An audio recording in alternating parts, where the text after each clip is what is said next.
Welcome to Jerusalem Unplugged, the only podcast dedicated to Jerusalem, its history, and its people. Your host, Roberto Mazza, will bring you guests discussing their relationship with the Holy City.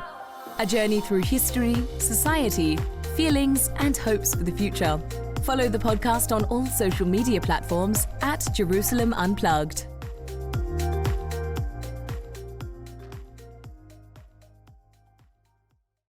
Welcome to Jerusalem Unplugged, the podcast dedicated to Jerusalem, its history, and its people.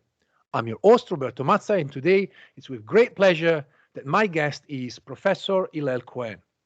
Professor Cohen is Associate Professor in the Department of Islamic and Middle East Studies at Hebrew University, and is the author of a number of very influential and very famous books, all published in three languages, Arabic, Hebrew, and English.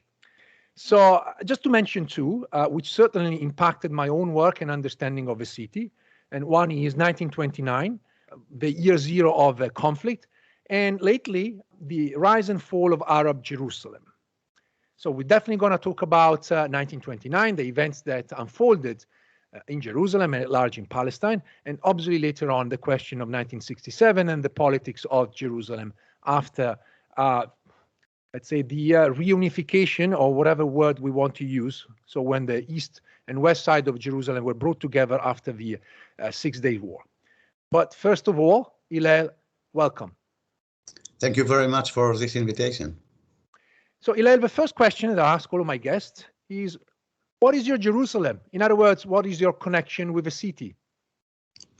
Well, my Jerusalem is my homeland, my town, my city, the place that I was born, the place that I live here for all my life, which is 60 years.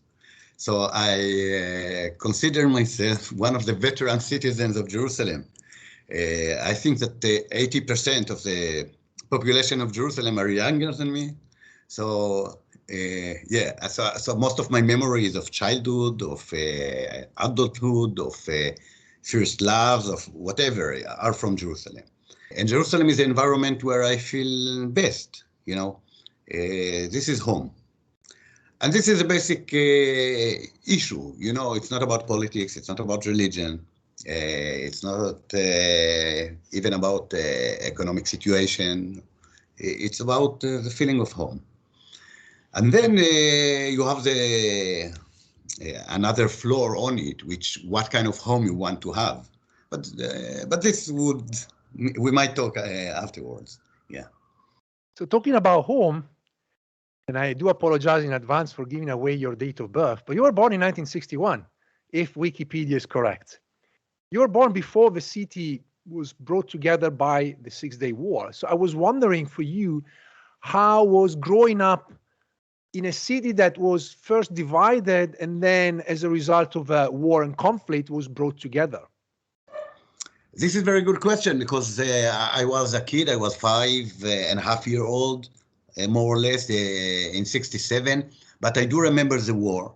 And I do remember the 2-3 years before the war. I mean, I remember the wall, not the ancient wall, but the beton wall at the end of Jaffa Street, when you come from West Jerusalem towards the Jaffa Gate. So I remember the wall where the buses had to stop and then to go back. And I remember also the Mandelbaum Gate. Mandelbaum Gate was the official gate between Israel and then Jerusalem under Jordan. And we used to go, I come from an Orthodox Jewish family.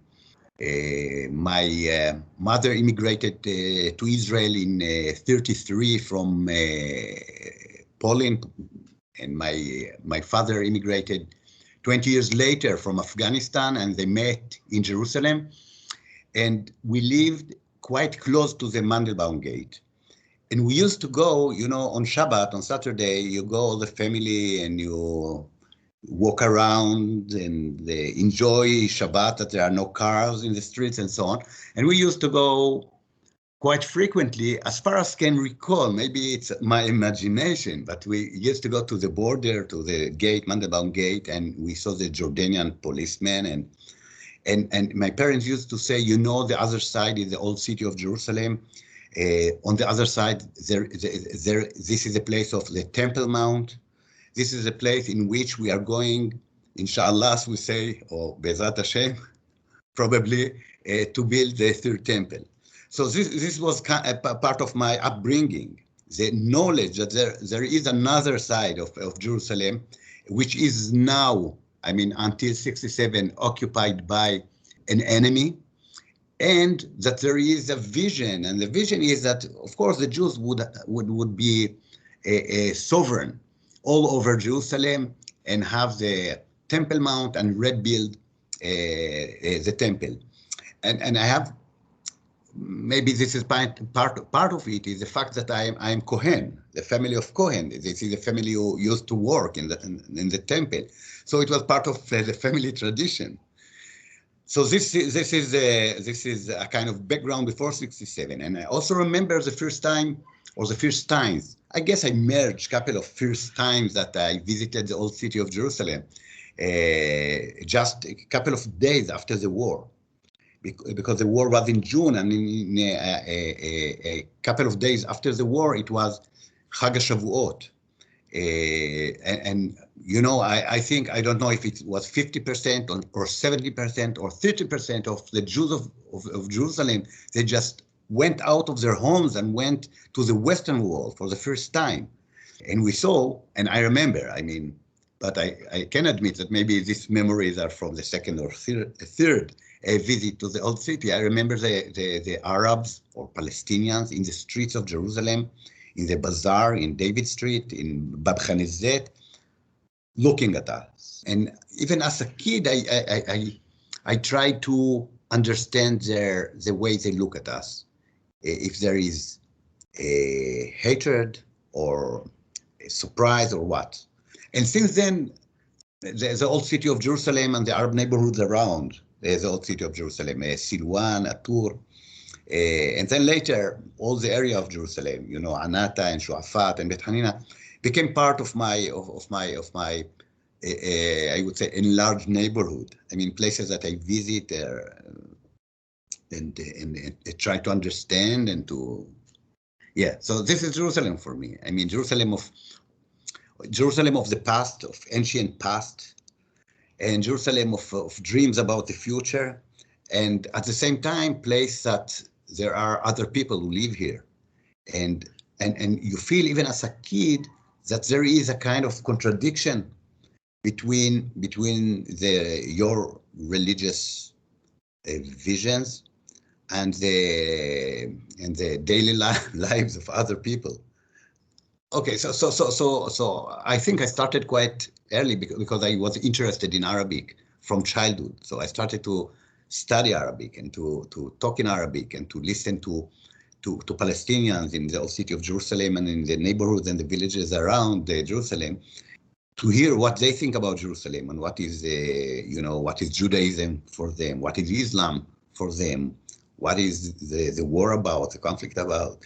So from quite a young age, I was, involved in this, I would say, even internal debate about what is Jerusalem for different people and for me. You started answering a question I wanted to ask you about how you started your interest, just not just academic, but interest in the history of Jerusalem, and obviously also in the relationship between Jews, Israeli, and Palestinians. And so I'm aware of the fact that you worked as a journalist for Kol Ahir for a few years. And I was wondering if perhaps the work as a journalist, as a reporter, influenced your academic career, or you already had some ideas about trying to go deeper into the question of the relationship between people. I think that both my work as an academic and beforehand as a journalist were a result of my interest in the field. And for me, in a sense, the memories of I remember the first time that I went with a friend to Silwan. We were 9-year-old. So it's more than 40 years that I'm, immersed or interested at least in Palestinian society. It's too much to say in Palestinian society, but that I'm in contact with Palestinian society. And I started to talk Arabic when I was 14 or so. And I left high school when I was 15, a couple of months after my birthday of 15. And I spent a lot of time in the villages around Jerusalem and in the West Bank in general, and in refugee camps and so on. So my interest in history was a result of these meetings with all people in refugee camps and villages. And when I heard them, I understood that there are different versions of history, what today people like to say or to call narratives. So I didn't refer to it as narratives, but when I heard the stories about, when you sit in cafes, at homes of people at that time, I speak about the early 70s, the late 70s, much more than today, the custom to invite people to your home and to talk to among Palestinians was much more widespread than today. So it was very common. I visited dozens, I can say hundreds of homes until before I was 18. And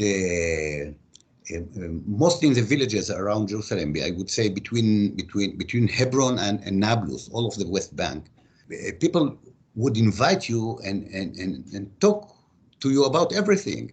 And in many cases, they would talk about history in different periods of time. I mean, some people in refugee camps would talk about the period before the Nakba, about the life during the British Mandate and the relation with Jews at that time and so on. And other people would go back and tell the history of Jerusalem in the glory of Jerusalem, the days of Omar ibn al-Khattab and Saladin and so on. So and it is part, when you sit with these people and they tell this hadith or these stories about ancient times, for me, it's like to sit in our synagogue and to hear about King David and King Solomon. And so you hear stories and you see the love of people to their traditions and to their history and to certain, personalities in history that, and of course, you have in many of these stories, you have elements of the Jewish-Muslim relations in the past. For example, Omar ibn al-Khattab, when he entered Jerusalem, he was accompanied by Ka'b al-Akhbar, according to Muslim tradition, a Jew who was converted into Islam. And he went with the Caliph Omar to Al-Aqsa. And they discussed where to build the mosque there. So this is a very famous tradition, and I remember how I heard it from an old Palestinian. And maybe he was very young. For me, it was old because I was 15. And I remember the first time that I heard about Saladin. I remember I was sitting in Souk al-Qattanin, the cotton market in the old city of Jerusalem, and I entered a small shop there, and someone said, "Tfaddal," and served me a cup of tea, and he started to talk about the history of the Crusades and the history of Saladin. And I remember my Arabic I was a beginner. I was maybe 13 or 14. And I remember he said, Ricardo Qalb al-Asad, which is Richard Lionheart. But I didn't understand it because I didn't notice that he said Qalb al-Asad. Now in Arabic, Qalb is heart, but Kalb is dog, and Asad is lion. So I said, what does it mean, Ricardo, the dog of the lion? So it took me a while to understand that Qalb al-Asad is the Lionheart and that he is speaking about the Crusades but these of course are anecdotes, but this was actually the gate through which I entered the history of the Jewish-Muslim relations in Jerusalem, and in a sense, these lessons from the shopkeepers, from the fellahin, from the people of Silwan and of Hanata, of Hizma, refugees from Al-Maliha. What I learned from them this is a basis which is for me much more precious than, what you study at school or read in books and so on. Maybe also because of the age. When you are very young, you are much more easy to be influenced or be inspired. So this was the basic, and then I started, when I think of Jerusalem, I think of Jerusalem not only of Jewish Jerusalem, I think also of Muslim Jerusalem, and to a lesser degree on Christian Jerusalem, because I'm much less familiar with Christian traditions and so on. So everything is personal. This is, the way I see it. You mentioned something very important that perhaps interests only historians, but I feel like it has a very important impact on society. In the past 6 decades or so, it looks like the history of Jerusalem and of Palestine has been hijacked by politicians or by people with a specific agenda. And that popular history that you were talking about either disappeared or it became connected to specific claims. Like you mentioned at the very beginning, your parents had ideas about the third temple, but these were desires. Now that has become part of the narratives, right, of certain political groups, or even on the other side. And I always think about your work, which also connects with mine, like the place of Al-Buraq, so the tethering place of the stallions, right, of the Prophet Muhammad, which used to be located in one specific mosque and location underneath, but now it has become more like spread throughout the Western world. So essentially, all of these places have changed meanings. And I was wondering how you feel about this changing history. Well, I don't think that the usage of history as a political tool is a new, a new phenomena. It was the same, all the idea of history started with holy history, which means the history that tells why we are right and the other side is wrong, and why this land belongs to us and not to other people. So it's not a new phenomena. We use the new tools to spread these notions, but I feel that it is more or less the same throughout history, because when you read chronics from medieval times, and they would have the same debates about Al-Aqsa, they would have polemics between Jews and Muslims and Christians, whether the Jewish people is still the chosen people or not the chosen people anymore. So you have the same, and you bring history as evidence or as a proof to what you believe. So we start usually. I mean, most people start from beliefs and ideas, and they look for the tools to prove that what they believe is true.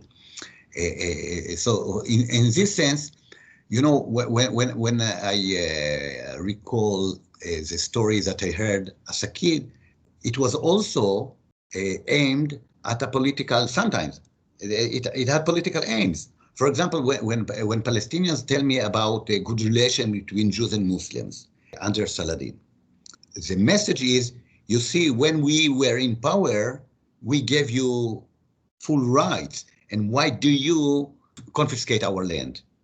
So in many times you have this hidden or less hidden agenda when you speak history. In this sense, I don't see a huge change. I want to bring you to your work, Year Zero of the Arab-Israeli Conflict, 1929, an acclaimed work, but it also received a lot of criticism. Is available in certainly Hebrew, English, and Arabic. And it's very much about the events of 1929. Some people stop only thinking about your claims that this is the beginning of the conflict, but I think that is a superficial reading.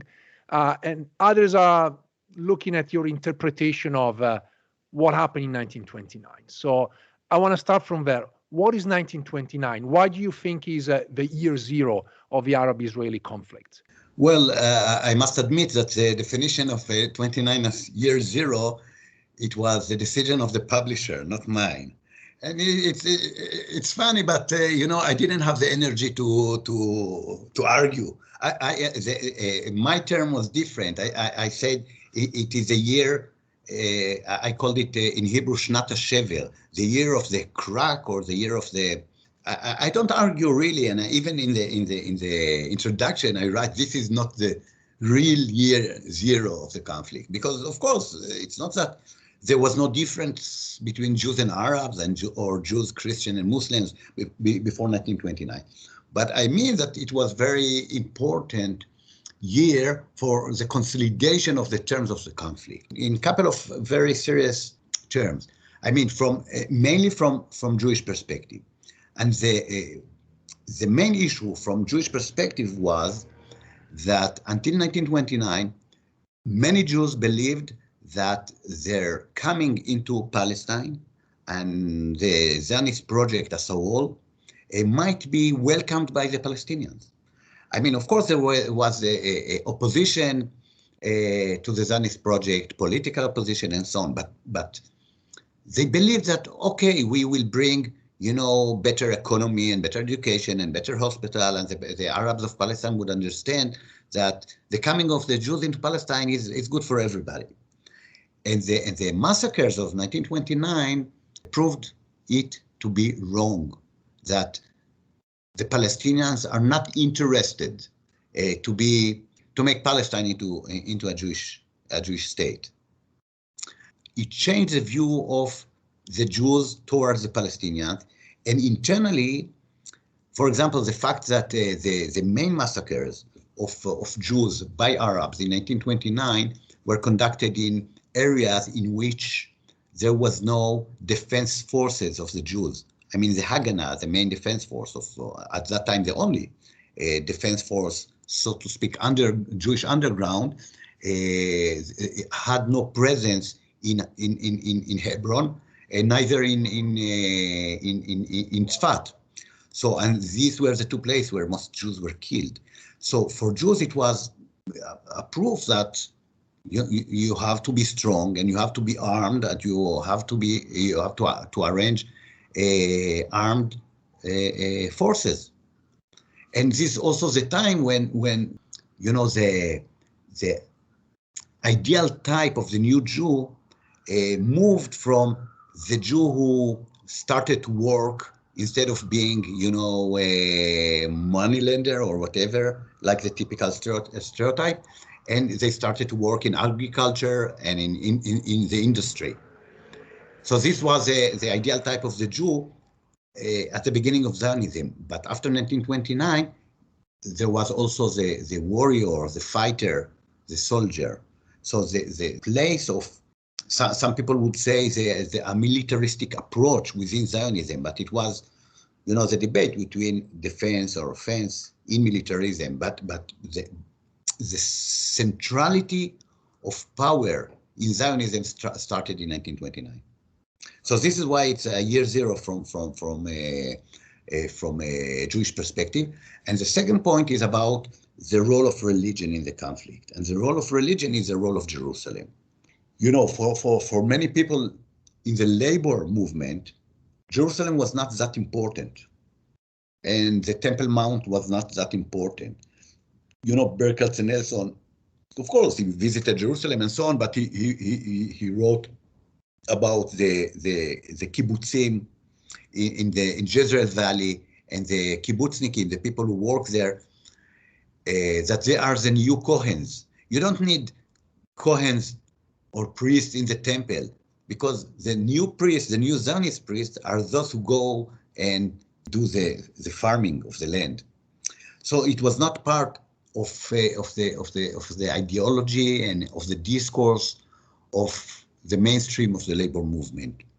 But when the struggle, or the Palestinian struggle, made Jerusalem as a focus of their national identity, it strengthened also among Zionists the attachment to Jerusalem and the attachment to the holy places. And this also can be seen after 1967, of course, that you can see how both sides, from Islamic movements on the one hand and Jewish movements on the other hand, actually they feed one another when it comes to the Temple Mount, because the Temple Mount is the place in which the debate which religion is a true religion should be decided. So this is the dynamics, and this dynamic started or became more visible in 1929. I worked on the riots of 1920, the Nabi Musa riots, and one thing that I kind of argued and understood is that happened. Some people were killed, but the communities kind of like found ways to mend or bridged the differences for a few years to come. But the feeling is that after 1929, the level of violence and organization changed to a point where communities began to stop talking to each other. I was wondering your view about how relations between Jews and Arabs, obviously Christian and Muslims, changed as a result of the particular violence that took place in Jerusalem. I see it a bit differently, I think, in the sense that what we see in the last 100 years is exactly these circles of violence, in 20, in 29, in 36. Then you have the Nakba in 48, and you have the War of 67, and you have the first Intifada of 87, and the Al-Aqsa Intifada, which is, of course, after Jerusalem in 2000, and after in 2015, 2016, we had the Knives Intifada also started in Jerusalem. Homes of each other, because this is uncommon except very close friends. But they go to the same restaurants, they go to the same malls, they go to the same shops, and so on. So you have usually, for example, in 2000, couple of months that you do not see Jews in the Muslim quarter of the old city of Jerusalem, except for settlers who live there. And then after, after the tension declines, you can see them again. And because I do visit in both times, so you can see people buy falafel from a father of a member of Hamas cell who blow up a bus in Jerusalem, and they even don't know that this is the father of that person. And you can see people buy shirts from the father of the, again, Hamas member who was the one who was involved in the kidnapping of Nachshon Waxman, an Israeli soldier that was kidnapped in the mid-90s, and so on. So it's like people don't want to see each other for a while, and then they understand that they don't have a choice but to see each other.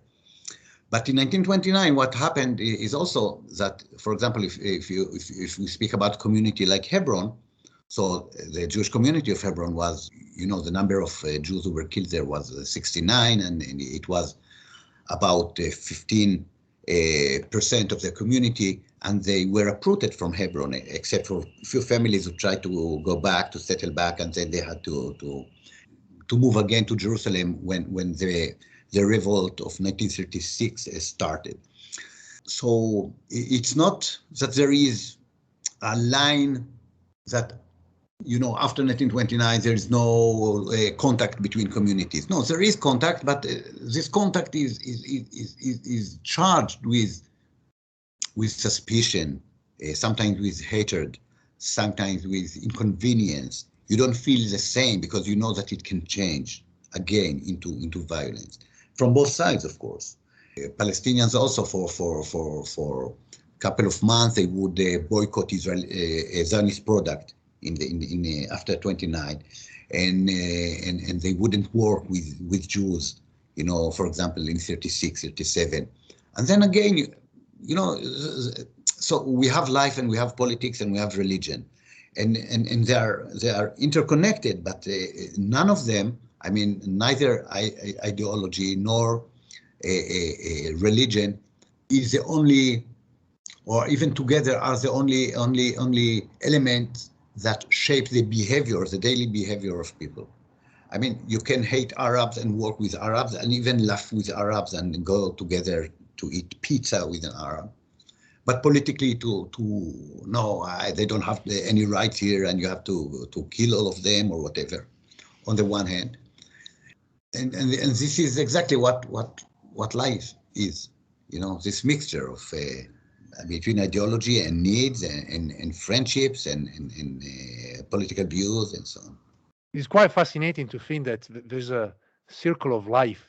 There are certain tragic events, trauma is absorbed, not necessarily analyzed, but is absorbed, and then life goes on. Maybe not for the reason that we hope for, but certainly the necessity of daily life.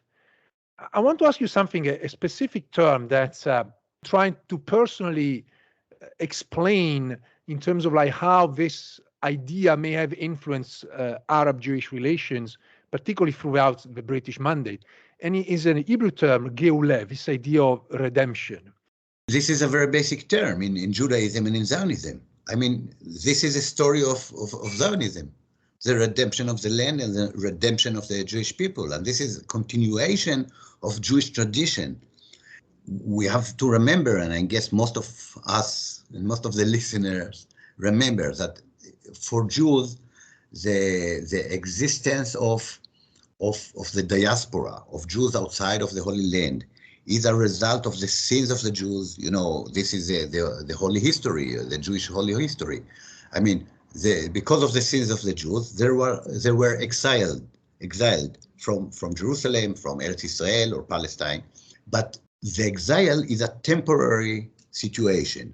And this is a difference between Islam and Christianity on the one hand and Judaism on the other hand. Because according to Judaism, the Jewish people remain the chosen people. And even if they are in exile, it is only temporary. And God, through the Messiah or in other ways, would bring them back to the Holy Land. And this is a redemption of the people. And when they create their kingdom in the Holy Land, this is the redemption of the land. And all the life of the Jew are aimed at this redemption.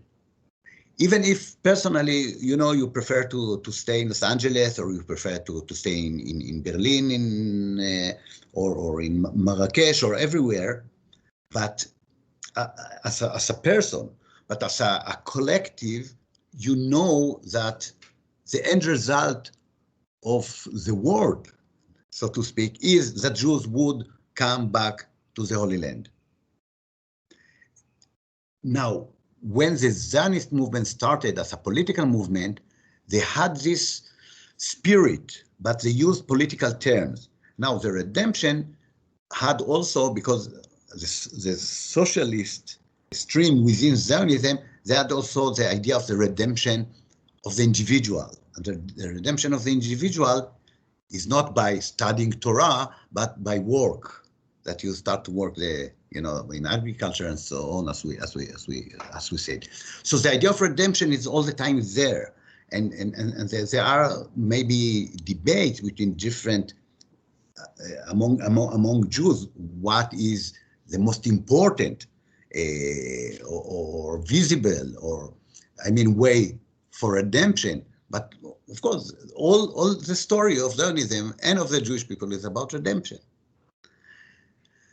And now, in later times, there was the debate whether the Jewish people is a nation like all other nations, or they have to keep their abnormality. And this debate, we also have it today. But during the period before the establishment of the State of Israel, when the Zionist movement as the national movement of the Jewish people struggled to establish a national home or a nation state for the Jews, it was part of the idea of redemption. So for sure, you cannot understand a Jewish history and Zionist history without the term redemption. I guess the point is that, also given the context, like, as you mentioned earlier, there's perhaps little knowledge about Christianity. You were talking about it. And as someone who grew up in a Christian environment, often redemption is, as you mentioned, is understood as an individual idea of redeeming from, a particular situation. And so it's interesting, fascinating, but also daunting in a sense to see that, well, the redemption here becomes also the plight of other people, the redemption of the Jews at large has to go through somehow the displacement of, in this case, the Palestinians. So I guess this is like my struggle to understand this term and try to understand how particularly Zionists engage with this idea that you have one idea of redemption, but that also has repercussion on other people. So how do you deal with that particular term? So I was wondering about your view about this.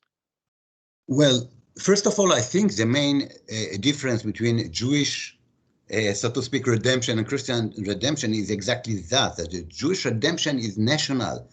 We don't speak about redemption of the individual in Judaism. I don't say that in Zionism you don't have this redemption, but this is a kind of Marxist influence. It's not out of Jewish tradition. In the Jewish tradition, we speak about our redemption, the redemption of the people of Israel. This is a redemption, and the redemption of the people of Israel is when they return to the land of Israel.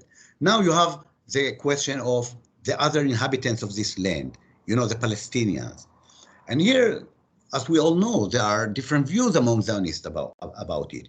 First of all, if you go back to the Jewish Bible, and you remember, you can be sorry for it, you can be against it, but you cannot ignore it. That also when, the sons of Israel came from Egypt and they entered the Holy Land under Yoshua bin Nun, they were the 7 Canaanite tribes in this place, and the order was to expel them or to kill them. So in this sense, I do not mean that this is a Zionist idea, but this option is there because it is there. And it is even more interesting to see that, for example, there was a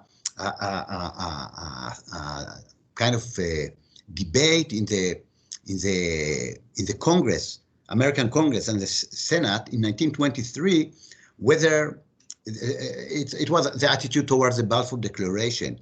And one of the senators from New York State, he said, the Arabs of Palestine, the Jews have the right to this land. This is written in the Bible. We all believe, they are this kind of Protestants from different congregations, many of them. So we know that the Jews, they have the right. We just, on Sunday, they said it. On Sunday, we have been to the church and we heard that the land of Israel is of the Jews. So there should not be any debate about it. And someone asked, so what about the Arabs of Palestine? And he said, they have three options, whether they accept to be under Jewish rule, or they take money and sell their land and leave the country. And if they don't want these two options, they should be expelled. So this was not a Zionist idea. I mean, the Zionists officially were against expulsion of the Arabs. They said we bring blessing to all of them, but you have this, I would call it biblical view, more among Christians than among Jews, that they should be expelled if they don't want to be under Jewish rule. I mean, it's fine. It's not their place. They can go back to Arabia. What are they doing in here? I mean, so the redemption of the Jews, and it goes back to Jerusalem. I mean, because by definition, I mean, you have this holy place, holy city of Jerusalem, and this holy city of Jerusalem is holy for Jews, for Christians, and for Muslims. And now you can be tolerant, or try to be tolerant, and you say, this is holy for everyone. Let everyone pray here and live here peacefully. This is a possibility. But because most people, in religions, they have the sense that we are the true religion. And if we are the true religion, the other religions are not the true religion. If they are not the true religion, what right they have here? How come that they have a right in holy place if they invent religion, or if they believe in the wrong, they pray to the wrong God, or they. So it's not that if we speak about religion, it means that there is no way to live together. But in many periods in history, people used to believe that, two different religions cannot agree on such issues. This is a fascinating topic, which would take an entire other podcast episode, but I need to move forward. And because you talked about options, this reminds me of the options that essentially the Palestinians were given somehow after 67, and either to stay or to leave. So I was wondering, picking up from your work, The Rise and Fall of Arab Jerusalem, which I really would suggest listeners to pick up. Is a short book, but I think it's very, very, very relevant. What is the rise and then the fall of Arab Jerusalem? I mean, the rise of Arab Jerusalem is following the 67 war. More and more Muslims throughout the world became much more interested in Jerusalem. And this is a kind of rule, when your holy places are under attack, you are more interested in it. If they are not under attack, okay, you can go pray, you can go to a pub, no problem. But if they are under attack, you have to defend them. And if you have to defend them, if you are close, if you are from in another place, if you are far away from the holy place, so you donate money and you go to a demonstration and so on and so forth. So Jerusalem received much more attention in the Islamic world. So this is one issue. The other issue is that the West Bank, after the occupation, the West Bank and Gaza became under military rule. But Jerusalem, because it was unofficially annexed to the state of Israel, there was no military rule here. And because there was no military rule on the Palestinians of Jerusalem, they had relatively more freedoms. They have more freedoms for example, of publications. So the main newspaper, Palestinian newspapers, were published in Jerusalem. At that time, even the newspapers of the PLO and of Al-Fateh, Al-Fajr and Al-Sha'ib, and also others like Al-Quds and Nahar, all these newspapers were published in Jerusalem. And Jerusalem also the national theater of the Palestinians was in Jerusalem, Al-Hakawati. And, all these national or semi-national institution, it was, first of all, because Jerusalem is the capital of the Palestinian people. Not many people know, but Jerusalem was announced as the Palestinian capital before it was announced as the Israeli capital, because there was a short-lived Palestinian government in 1948, the old Palestine government in September 48, and they announced Jerusalem as their capital. But Israel, David Ben-Gurion, announced that Jerusalem is the capital only at the end of 1949. So of course, Jerusalem is a core for Palestinian identity for many reasons. It goes back to the days of Saladin that we mentioned, and the attempts of the Crusades later to reoccupy Jerusalem, and the Ottomans, they built the walls of Jerusalem in order to keep it from another European crusade and so on. So Jerusalem is the heart of, at least one of the hearts, but I would say even the heart of Palestinian nationalism. And the leadership of the Palestinian national movement during the mandate, Haj Amin al-Husseini, and even his rivals, the Nashashibis, it is Jerusalem. When it was under attack, or when it was occupied by Israel in 1967, there were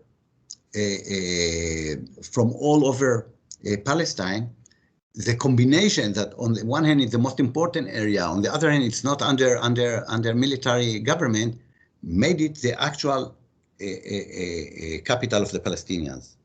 The meetings of the leadership of the Palestinians in the West Bank were in Jerusalem, in Beit Sharq, or the Orient House after 1980 when it was established, and so on. So this is the rise of Jerusalem. This is the rise of Jerusalem. And Jerusalem was open.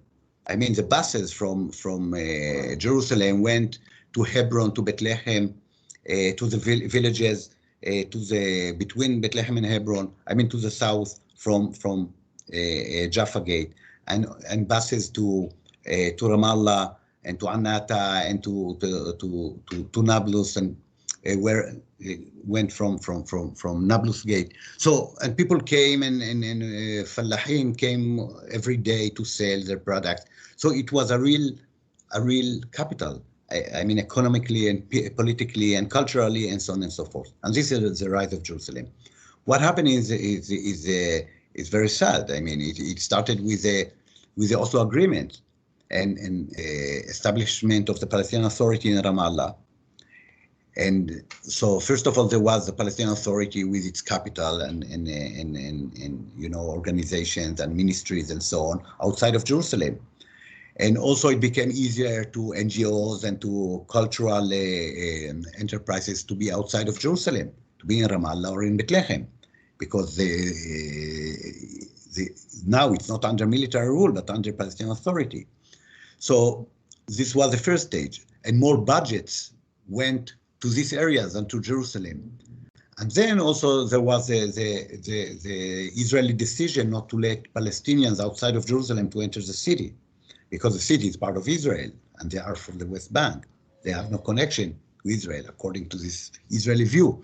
So Jerusalem, which was beforehand the center of Palestine, became a town under siege, you know, a border town that you cannot enter it. And after the, you know, after the Al-Aqsa Intifada and the suicide attacks in Jerusalem, so for security reasons and for political reasons, the wall was built around Jerusalem. So it became really very difficult to enter the city for Palestinians. So I wouldn't say that it is a marginal city. Of course, ideologically, religiously, and all other aspects is still, you know, the main city of Jerusalem. But it's not a political center anymore. And it's not a cultural center anymore. It's not a commercial center anymore, and so on. So we are in a different situation. This is the fall of Jerusalem. It has to do also with the identity of the Palestinians in Jerusalem. That politically they are not connected to the Palestinian Authority or even to their rivals of the Palestinian Authority. For example, Hamas, in the same way that Palestinian is another city related to, because they are not under direct influence of these movements or of these forces. So this is the fall of Arab Jerusalem. You know, there is no leadership. You know, since Faisal Hussein Abu al-Abed passed away in 2001, if I'm not wrong, there's no strong leadership. There are no committees for the whole city. You have in a couple of neighborhoods, and you have, but you don't have a citywide leadership of the Palestinians. So they are in a different situation if we compare to the 80s. A previous guest of the podcast talked about also the question of the blue ID and how this is essentially creating a two-tier system in Jerusalem, where you have a population you know, that belongs to the top group and a population that belongs to a lower level group. And I was wondering how you see the introduction of the blue ID, you know, in the relationship between Jews and Arabs. Look, the blue ID was introduced in 1967, but it didn't have the same meaning until 1994. And more so until the wall was built, because beforehand, also if you are from Jenin or from Tulkarem, from Hebron or from Surif, you could go to Tel Aviv and you could go anywhere. So it didn't create this kind of, you know, stratas or whatever we call it. And this changed after let's say after 2002.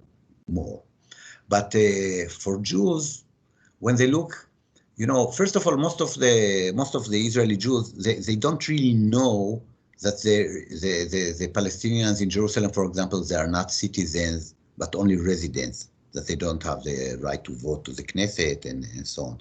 I mean, people are not very familiar with what they see as small details. Of course, for Palestinians it's crucial, but for Israelis, I mean. So sometimes it's about politics, because some people, for them, all the Arabs are the same. So they can be from Hebron, from East Jerusalem, or from Kfar Qasim. I mean, within the Green Line, all are Arabs. All are the same. And some people, they do this differentiation, but this differentiation for them that means that the Arabs of Israel are ours, and they have, the duty to, to be loyal. And the Palestinians in the West Bank, they are the other. I mean, they are Palestinians, they are struggling against us. And these are people who, that for them citizenship is crucial, that they believe in the idea of citizenship. And if they are citizens, they should be equal. And they also have duties, not only rights. So this is a different view. And here again, the Palestinians of East Jerusalem are not easy to swallow. So what are they? They have the blue ideas, but they are not citizens. So many people now, they talk about the Israelization, the process of Israelization of the Palestinians in East Jerusalem, because the more and more students in high school in East Jerusalem, they study according to the Israeli curriculum, and more and more they study Hebrew. They work more and more in Israeli institutions, not only in the low level, work like in 67 or the 70s, but also they can work as doctors and nurses and in other jobs. But still, it is not clear. I think it's still, we are more than 50 years after what you called the unification of Jerusalem, and the status of the Palestinians is not clear. The future, of course, is not clear. What they want, it's not only that it is not clear, but it's not always a good question, because many people, they want different things. So even if you can say that 70% they want this, it means that 30% do not want this. So there are many views among Palestinians about what is good for them, and what to do when what is good for the individual is not according to what is good to the nation. So, for example, to free Jerusalem, to liberate Jerusalem, to make Jerusalem, part of the Palestinian Authority or Palestinian state, it can be the fulfillment of a national dream. But if it means that there will be border between East Jerusalem and West Jerusalem, so many of the East Jerusalemites, the Palestinians in East Jerusalem, they would lose their source of income, their jobs. So you always have this tension between the individual interest and the national interest, and in Jerusalem you feel it very well. It's so intricate and complex that it's nearly impossible to think and how to solve all of these if. As we reach the end of this conversation, I wanted to bring you back at the very beginning. You talked about young Hillel Cohen going around Jerusalem, and I was wondering about contemporary Hillel Cohen going around Jerusalem. How do you feel about the city nowadays? Look, I think I mentioned that when I started to walk around Jerusalem, the tradition to welcome people by Palestinians to their homes was very common. Today, it's not common at all. I mean, I can walk days and nights and nobody would invite me. It has a little to do with changing in Palestinian, life. I think they invite each other also less and less. And also, we are in the age of the internet, and it's not like those days that we didn't have anything. We just so the very feeling of walking around and talking to people is very, very different. Also, there also will be times of naivete. I mean, people would talk to you and they would believe that there is solution to the conflict, and that we all Bani Adamin, as you say, human beings, and we all want peace and so on. But what happened in the failure of the Oslo process made many people very cynical toward the opportunity to reach a real peace.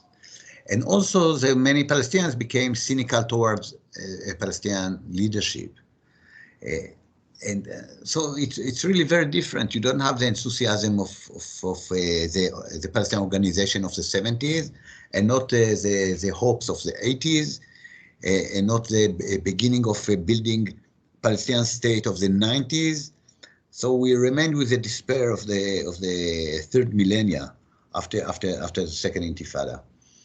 So people don't have ideology in the same way. I mean, people, of course, they have their values and they have their ideology, but if we go back to the 70s and 80s, the ideology was connected to parties and to organizations. If you are leftist, you are in the Jabhat Sha'biyya, in the Popular Front or Democratic Front.